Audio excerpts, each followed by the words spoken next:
Hello dear aspirants. आज हम supreme court के कुछ ऐसे जजमेंट के बारे में पढ़ने वाले हैं जो काफ़ी ऐतिहासिक माना जाता है। जैसा कि आप जानते हैं, ए.के. गोपालन बनाम मद्रास राज्यवाद 1950 और मेनका गांधी बनाम भारत संघ वाद 1978 1978 इसके विषय में पढ़ने वाले हैं हम। हालांकि ये दोनों केस एक दूसरे से रिलेटेड हैं। पहले केस में क्या जजमेंट आया, मेनका गांधी वाद वाले में क्या जजमेंट आया, इन दोनों विषयों के बारे में हम पढ़ने वाले हैं। हालांकि इस वीडियो में हम ए.के. गोपालन बनाम मद्रास राज्यवाद 1950 के बारे में पढ़ेंगे और अगले वीडियो में हम मेनका गांधी बनाम भारत संघ 1978 के बारे में पढ़ेंगे। तो चालू करते हैं। A K. Gopalan versus Madras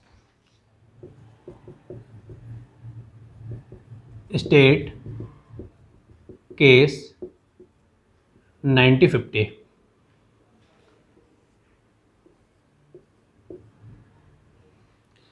A K. Gopalan versus Madras राज्यवाद 1950 इसके विषय में पढ़ने वाले हैं हम।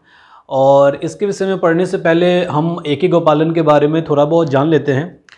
ए.के. गोपालन साहब केरल के रहने वाले थे। इनका जन्म 1 अक्टूबर 1904 को केरल के कन्नूर ज़िले में हुआ था। इनकी प्राथमिक शिक्षा, प्रारंभिक शिक्षा, हाई स्कूल की शिक्षा, डिग्रियां मूलतः केरल से ही इन्होंने प्राप्त की। ये अध्यापक के पद पे भी रहे। भारत के स्वतंत्रता आंदोलन के दौरान यह काफ़ी सक्रिय रहे, महात्मा गांधी के साथ भी रहे। और आपको ये बता दूं कि मैं ये खिलाफत आंदोलन, जैसा कि आप जानते होंगे, मोपला विद्रोह, ऐसे आंदोलनों में ये काफ़ी सक्रिय रहे। और 1927 के दौरान ये भारतीय कांग्रेस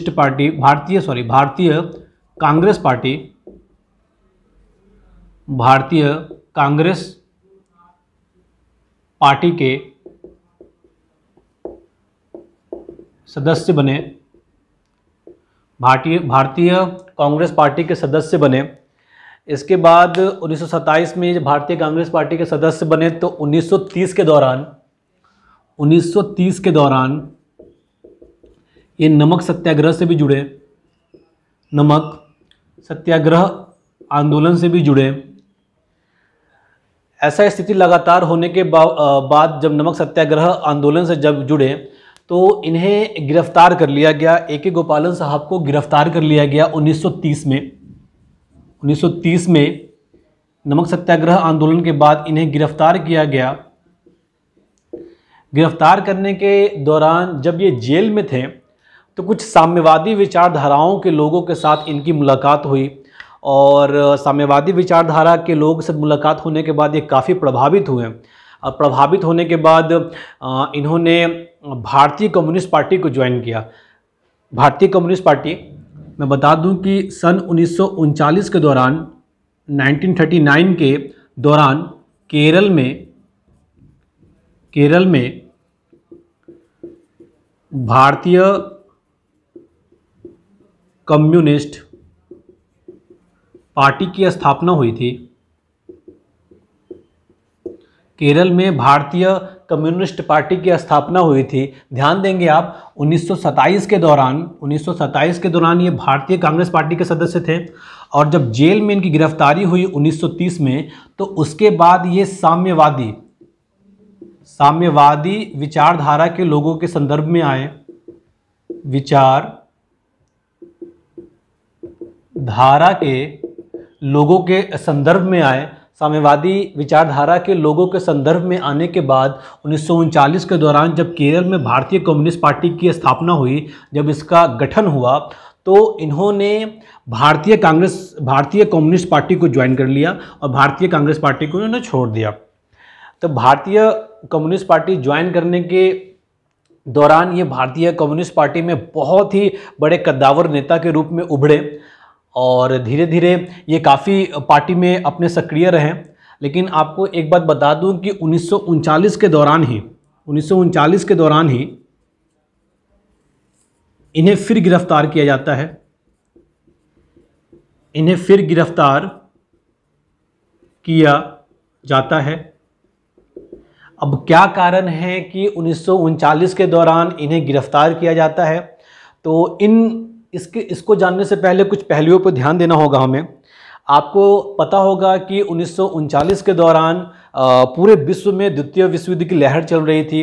पूरे विश्व में द्वितीय विश्व युद्ध चल रहा था, द्वितीय विश्व युद्ध का आगाज हो चुका था।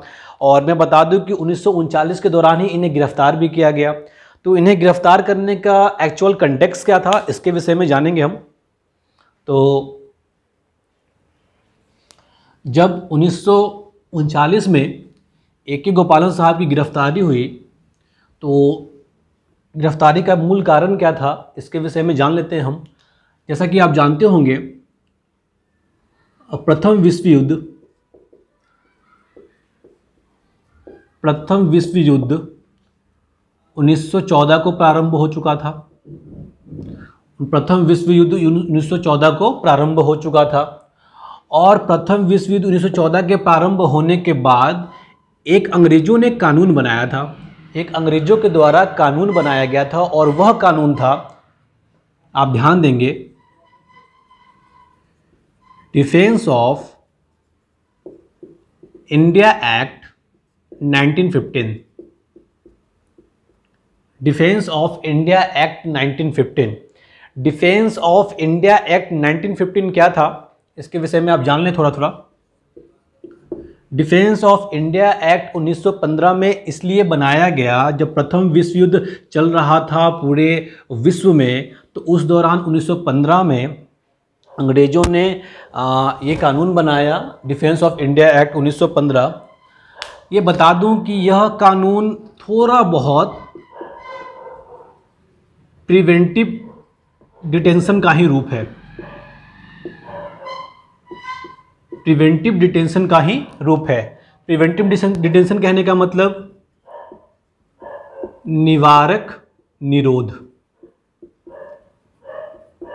निवारक निरोध का ही रूप है।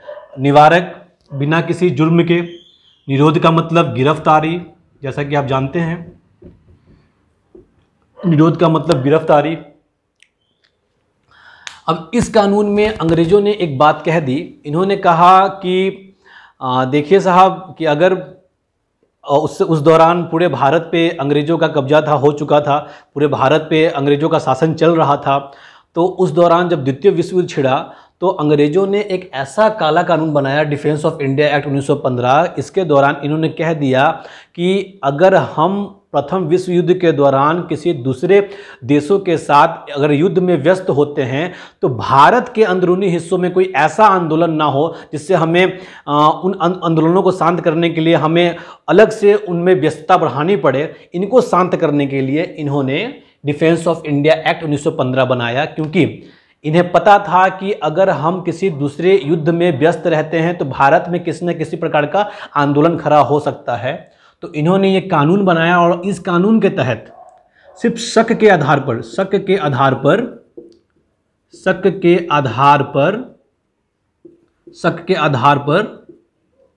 किसी को भी गिरफ्तार किया जा सकता था। शक के आधार पर किसी को भी गिरफ्तार किया जा सकता, किसी को भी जेल में डाला जा सकता था, सिर्फ शक के आधार पर कि हाँ भैया ये विधि व्यवस्था को बिगाड़ सकता है, ये अंदरूनी आंदोलन खड़ा कर सकता है, ऐसा कुछ कर सकता है, तो इस व्यक्ति को गिरफ्तार कर लो। तो प्रथम विश्व युद्ध के दौरान बहुत सारे व्यक्तियों को सिर्फ शक के आधार पर, संदेशा के आधार पर कि हाँ ये व्यक्ति विधि व्यवस्था को बिगाड़ सकता है, उसके आधार पर बहुत सारे व्यक्तियों को जेल में डाला गया। तो बस आप ध्यान देंगे, अभी मैंने कहा 1939 में, मैंने थोड़ी देर पहले कहा 1939 में A.K. गोपालन की गिरफ्तारी होती है। A.K. गोपालन की गिरफ्तारी होती है। और A.K. गोपालन की गिरफ्तारी किस आधार पे होती है, तो आप ध्यान रखेंगे A.K. गोपालन की गिरफ्तारी इस कानून के आधार पर ही होती है। डिफेंस ऑफ इंडिया एक्ट 1915 जो बना था प्रथम विश्व युद्ध के दौरान, उसी एक्ट के अनुसार A.K. गोपालन की गिरफ्तारी 1939 में होती है, जब द्वितीय विश्व युद्ध चल रहा होता है। जब द्वितीय विश्व युद्ध चल रहा होता है। उस दौरान ए के गोपालन को शक के आधार पर कि यह भारत के अंदर कोई ऐसा आंदोलन ना खड़ा कर दे, विधि व्यवस्था को बिगाड़ ना दे, ऐसा कुछ ना कर बैठे जिससे हमें दूसरे देश से जब हम युद्ध कर रहे हो तो हमें उन चीज़ों को छोड़ के इस पर ही लगना पड़े। इन चीज़ों को संभालने के लिए उन्होंने ए के गोपालन साहब को गिरफ्तार कर लिया। अब जैसे ही ए के गोपालन साहब की गिरफ्तारी हुई, ध्यान रखिएगा इस कानून के तहत ही इनकी गिरफ्तारी की गई थी 1939 में। हालांकि ध्यान रखेंगे 1942 के दौरान ए के गोपालन साहब जेल से फरार हो गए, जेल से भाग निकले और 1945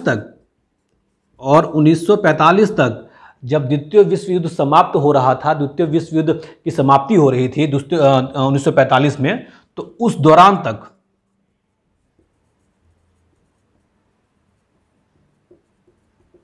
जब समाप्ति हो रही थी तो उस दौरान तक ये लगातार किसी न किसी आंदोलन में अंदरूनी रूप से एक छिप कर उस प्रकार से लगातार अंग्रेजों के खिलाफ कहीं ना कहीं आंदोलन करते ही रहे।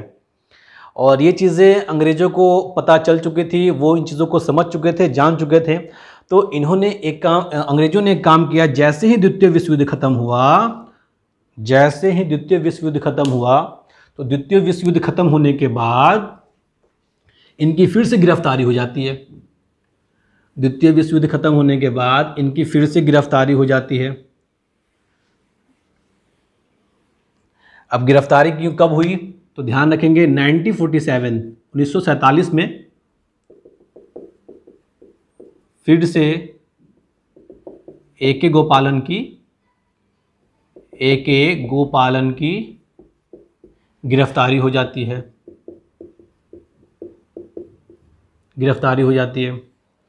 तो 1947 में फिर से इनको गिरफ्तार कर लिया जाता है। और उस दौरान आप ध्यान देंगे, उस दौरान ऑर्डिनरी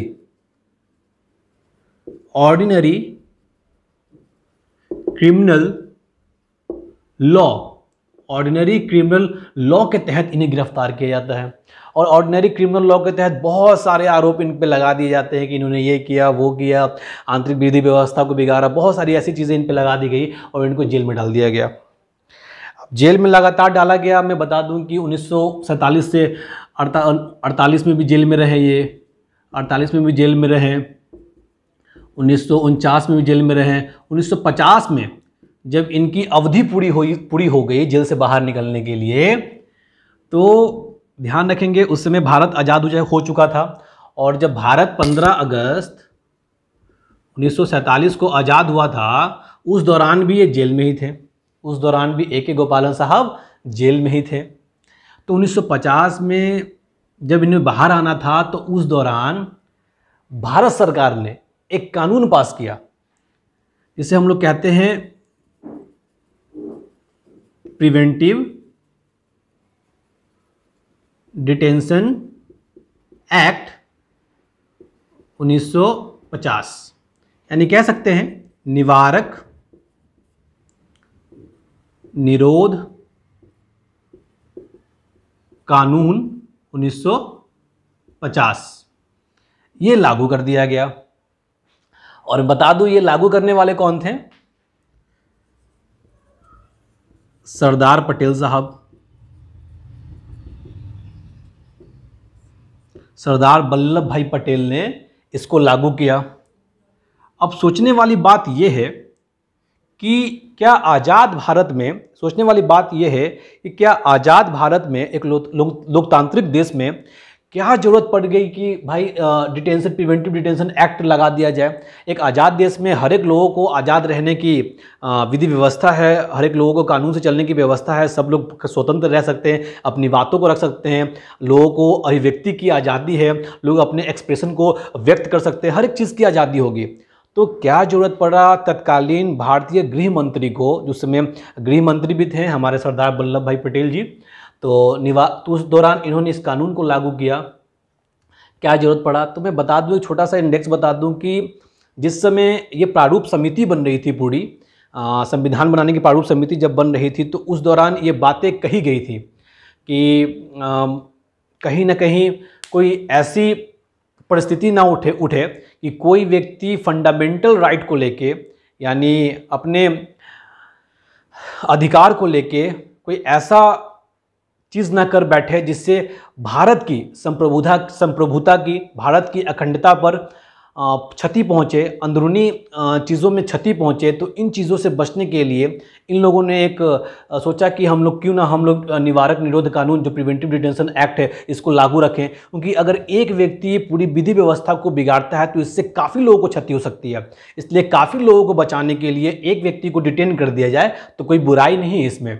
तो उन लोगों ने सोचा और सोचने के बाद इन लोगों ने ये कानून बना दिया।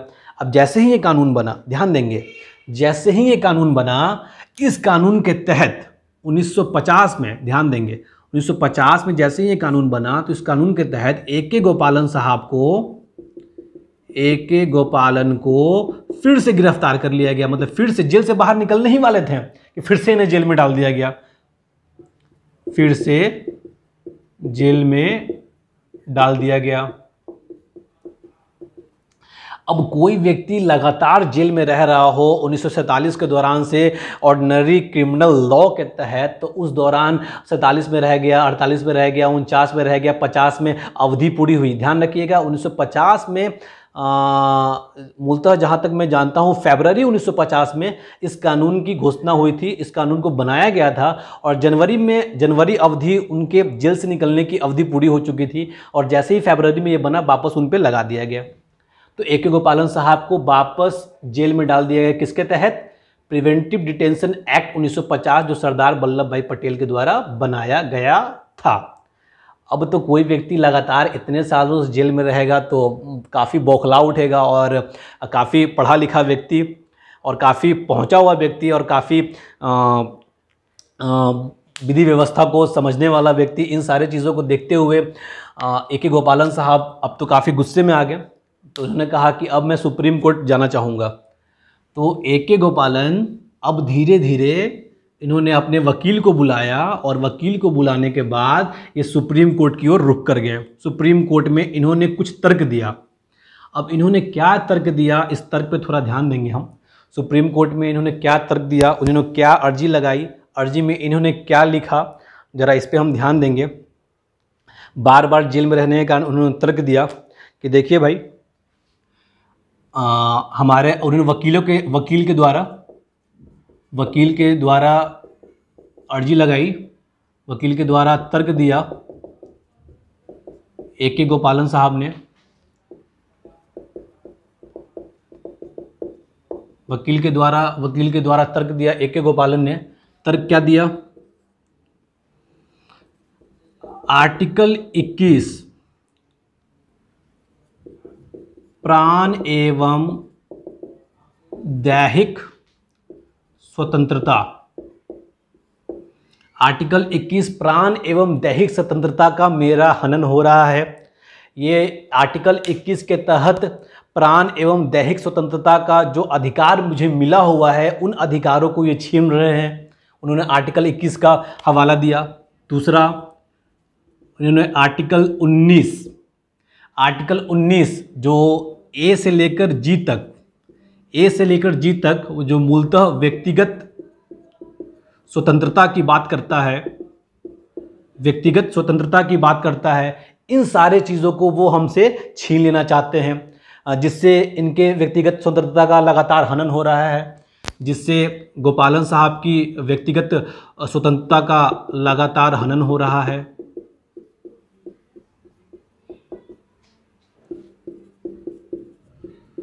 और एक बात और कहना चाहूँगा, ए से लेकर जी तक तो व्यक्तिगत स्वतंत्रता का लगातार उनका हनन हो रहा था, उन्होंने अपने तर्क के आधार पर दे दिया। हालांकि खासकर जो 19D था जो अबाध संचरण यानी अपने देश में, भारत देश में कहीं भी घूमने की स्वतंत्रता, भ्रमण करने की स्वतंत्रता का भी हनन किया जा रहा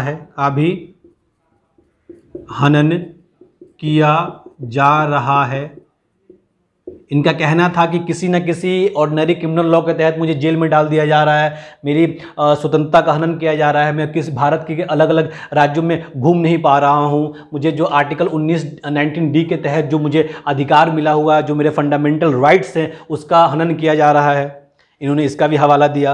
और उसके बाद इन्होंने आर्टिकल 14 का भी, आर्टिकल 19 का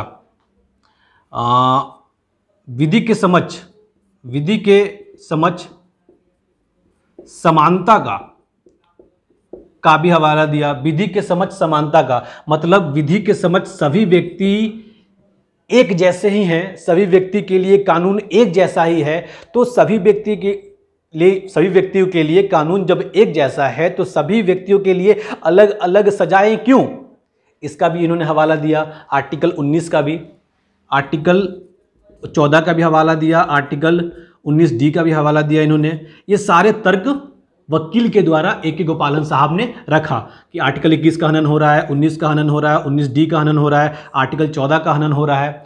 इन सारे तर्कों को सुप्रीम कोर्ट में वकील के द्वारा रखा गया। अब इस पे सुप्रीम कोर्ट के सामने क्या प्रश्न उठा, इस पे थोड़ा हम जानकारी लेते हैं। ये बातें मुझे लगती है कि आपको मोटे तौर पे समझ में आ गई होगी कि आर्टिकल 21 के तहत प्राण एवं दैहिक स्वतंत्रता का हनन हो रहा था। आर्टिकल 19 के तहत ए से लेकर जी तक व्यक्तिगत स्वतंत्रता जो हमारी दी गई है उसका लगातार हनन हो रहा है। आर्टिकल 19D आवाज संचरण भ्रमण करने की स्वतंत्रता का भी हनन हो रहा था। आर्टिकल 14 विधि के समक्ष समानता जिसका लगातार हनन हो रहा था। इन्होंने ऐसा अपना तर्क दिया वकील के द्वारा सुप्रीम कोर्ट में। अब सुप्रीम कोर्ट के सामने क्या प्रश्न उठता है इस पे हम थोड़ा देख लेते हैं।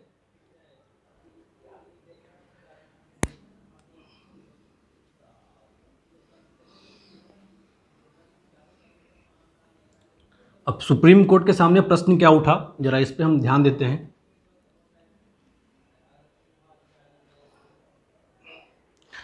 एक चीज और मैं बता दूं आपको कि उन्होंने कहा था आर्टिकल 22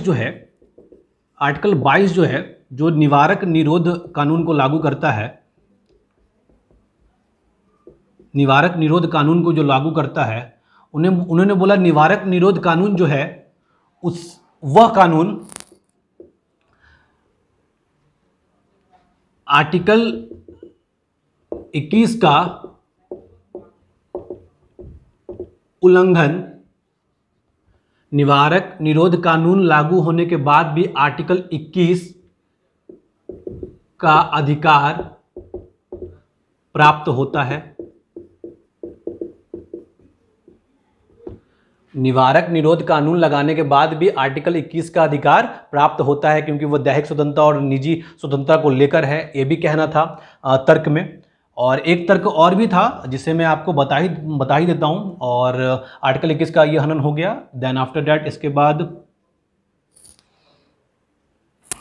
इसके बाद सुप्रीम कोर्ट के सामने एक प्रश्न खड़ा हुआ। अब सुप्रीम कोर्ट के सामने क्या खड़ा हुआ प्रश्न, और इनके वकील ने एक और तर्क भी दिया। उन्होंने कहा कि वकीलों के द्वारा एक और तर्क दिया गया, वकीलों के द्वारा एक और तर्क दिया गया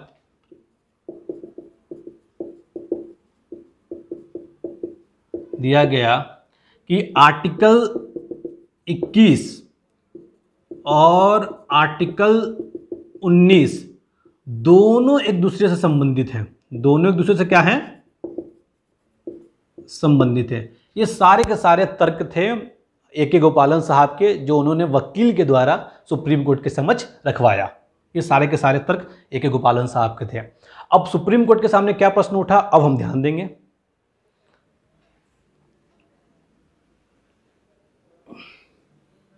सुप्रीम कोर्ट के सामने यह प्रश्न उठा कि क्या अनुच्छेद 21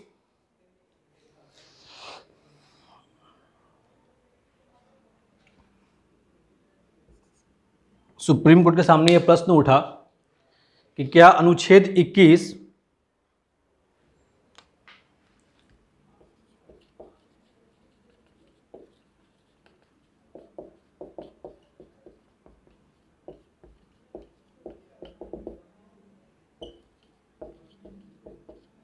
क्या आर्टिकल 21 के तहत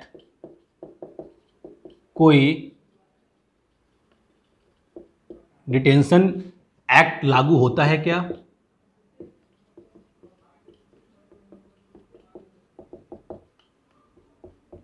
ये प्रश्न उठा, क्या आर्टिकल 21 के तहत कोई डिटेंशन एक्ट लागू होता है? ये प्रश्न उठा। दूसरा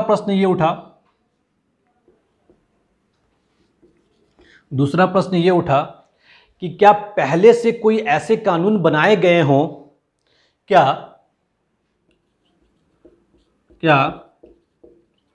पहले से कोई ऐसे कानून बनाए गए हों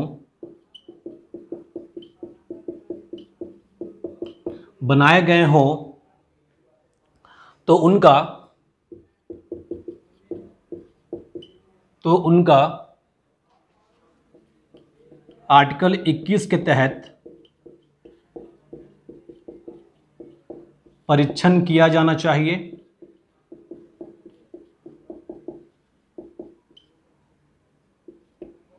दो प्रश्न उठे, क्या आर्टिकल 21 के तहत कोई डिटेंशन एक्ट लागू होता है?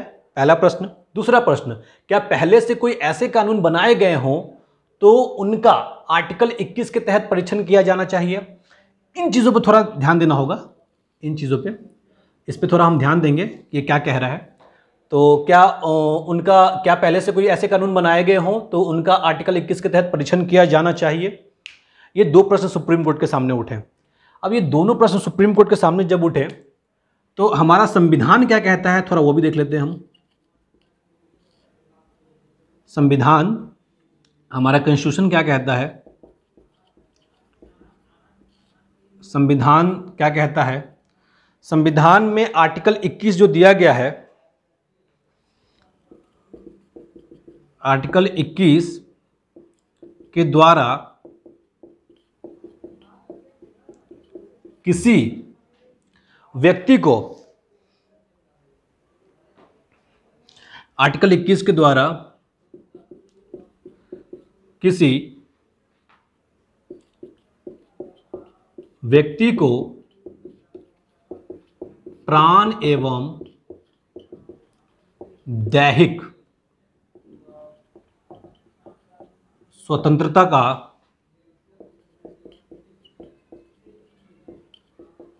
अधिकार, आर्टिकल 21 के द्वारा किसी व्यक्ति को प्राण एवं दैहिक स्वतंत्रता का अधिकार विधि द्वारा स्थापित प्रक्रिया के अनुसार दिया जाएगा अन्यथा नहीं।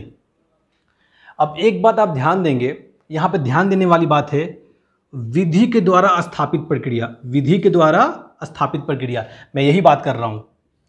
क्या पहले से ऐसे कानून बनाए गए हों तो उनका आर्टिकल 21 के तहत परीक्षण किया जाना चाहिए। तो विधि के द्वारा जो स्थापित प्रक्रिया है ये क्या है, इसके बारे में समझ लें।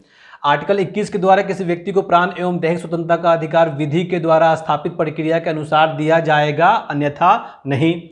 विधि द्वारा स्थापित प्रक्रिया का मतलब ये होता है कि विधानमंडलीय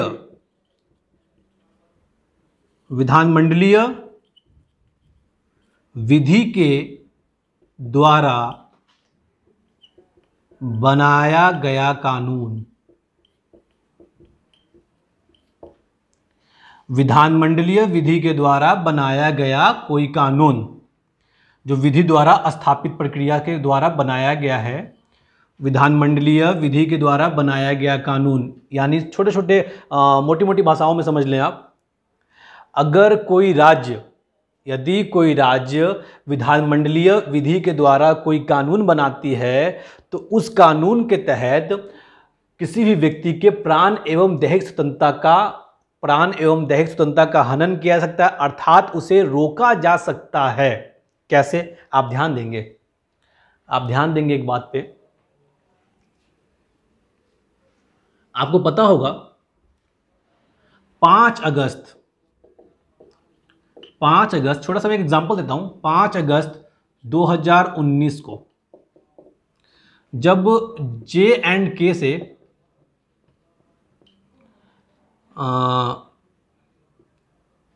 370 को हटाया गया,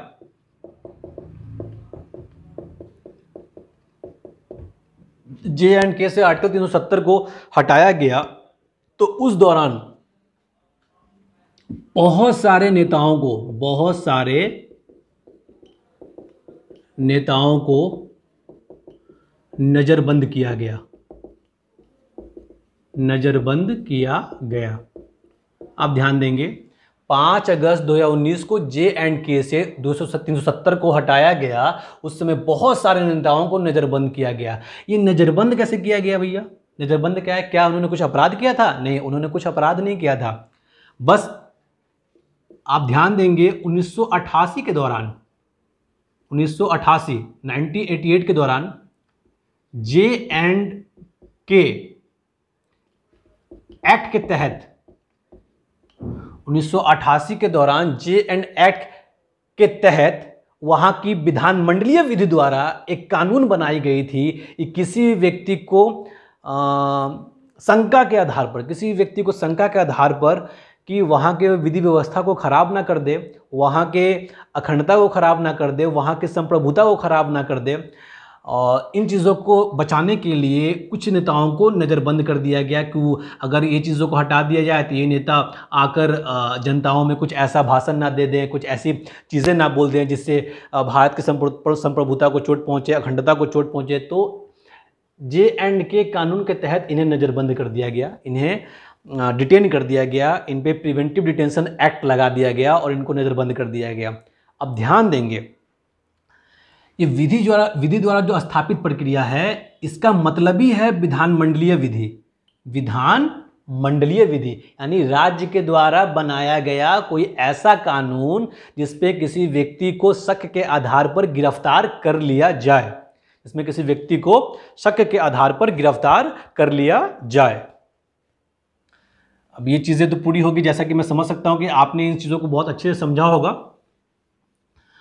जैसे ही आपने एग्जाम्पल भी देख लिया कि जम्मू एंड कश्मीर सरकार द्वारा विधानमंडलीय विधि द्वारा एक कानून बनाया गया जिससे नेताओं को नज़रबंद कर दिया गया और काफ़ी दिनों के बाद इन्हें छोड़ा गया। उस दौरान इनकी दैहिक स्वतंत्रता को भी छीन लिया गया, व्यक्तिगत स्वतंत्रता को भी छीन लिया गया, इन सब चीज़ों को रोका गया। अब यहाँ ध्यान देंगे आप,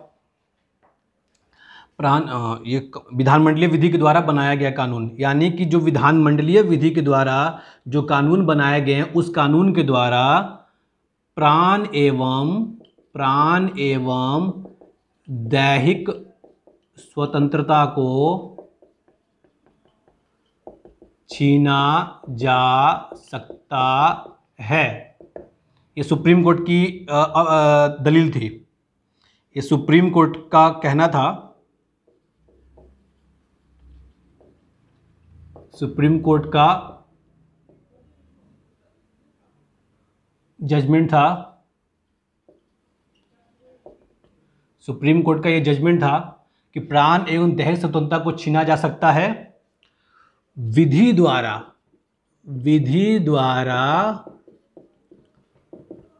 स्थापित प्रक्रिया के अनुसार,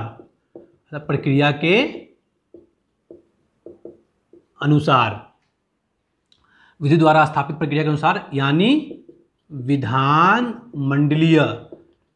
विधानमंडलीय जो राज्य सरकार के द्वारा बनाए जाते हैं कानून, यानी कि विधानमंडलीय विधि के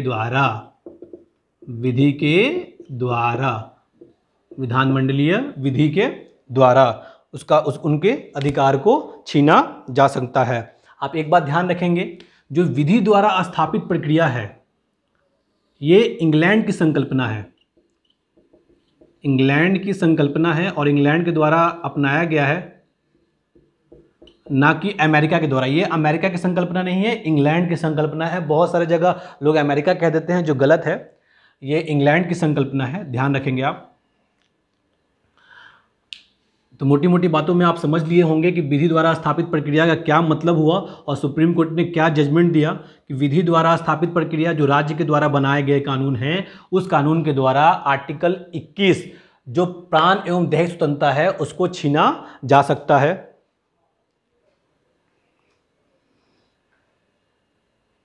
अब एक बात और कहता है आर्टिकल 21, आर्टिकल 21 में है, आर्टिकल 21 एक बात और कहता है, आर्टिकल 21 एक बात और कहता है कि सिर्फ मनमानी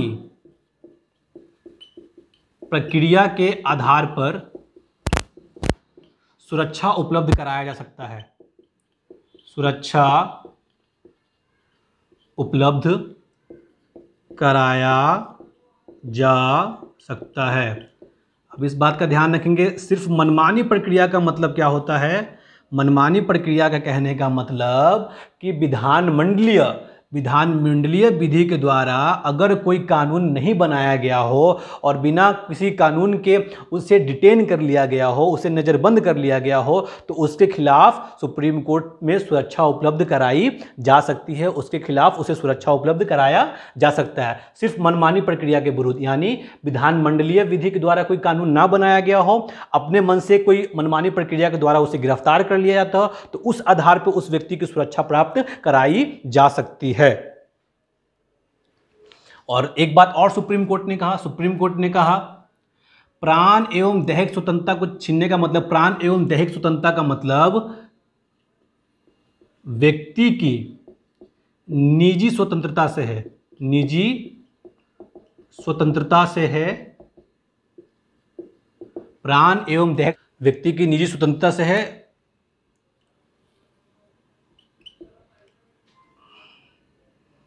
आर्टिकल 21 और आर्टिकल 19 जो उन्होंने दलील दी थी, जो सुप्रीम कोर्ट पे A.K. गोपालन साहब के वकीलों ने दलील दी थी कि आर्टिकल 21 और आर्टिकल 19 दोनों एक दूसरे से संबंधित हैं, तो सुप्रीम कोर्ट ने साफ साफ कह दिया कि आर्टिकल 21 और आर्टिकल 19 दोनों